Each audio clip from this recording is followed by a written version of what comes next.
Ultimate silent.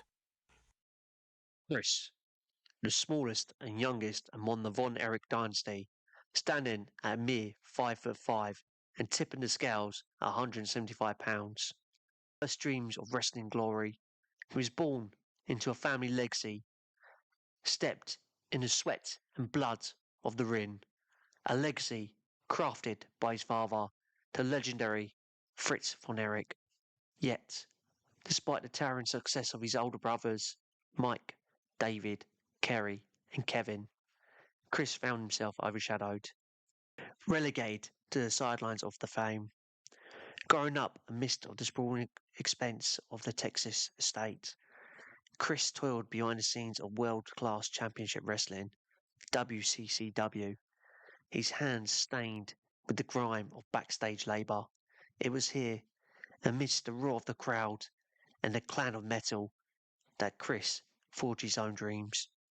Chris, fueled by a bitter mix of anger and sadness, a solitary victory in amateur wrestling at the tender age of 6 served as a flickering glimmer of hope in a world where he forever remained in the shadows of his larger-than-life siblings.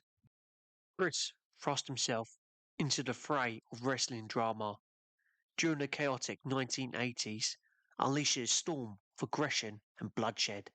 His involvement often centered around the fierce confrontations aimed at aiding his brothers and the relentless clashes against the fabulous Freebirds.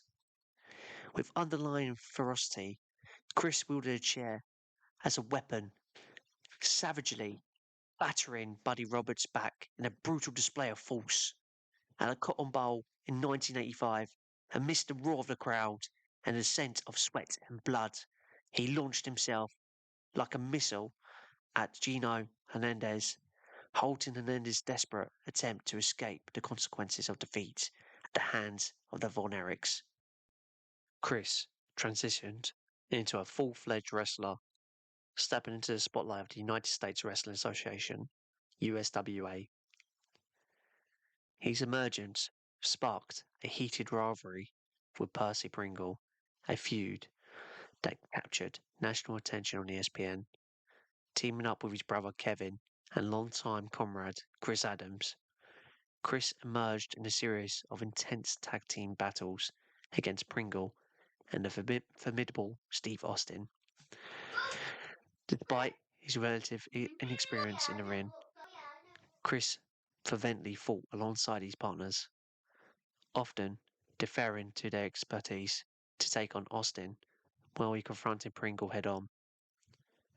Despite lacking the polished athleticism of his opponents, Chris found solace in the unwavering support of the fans, whose raucous chants of "Go, Chris, go" echoed through arenas. Chris was ensnared by a web of relentless health woes that cast a shadow over his wrestling aspirations, leaving him trapped in a cycle of despair and frustration. Beside by asthma and nephlicated with bones so brittle from prednisone intake that they shattered under the strain of basic wrestling maneuvers. His dreams seemed perpetually out of reach. The devastating loss of his brother Mike to suicide in 1987 plunged Chris into a maelstrom of anguish and self-destruction, igniting a raging storm of sadness and anger within him.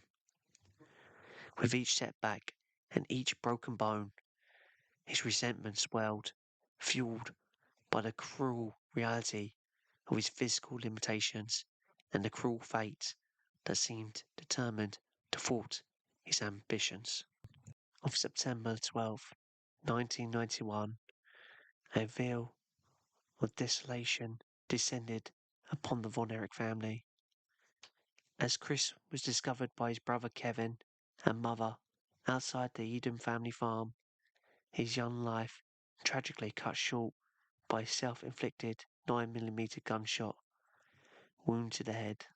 In the haunting aftermath, Kevin recounted the poignant encounter with his brother.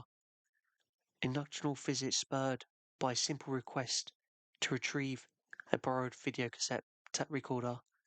Their conversation unfolded atop a desolate hill, illuminated only by the flickering stars above.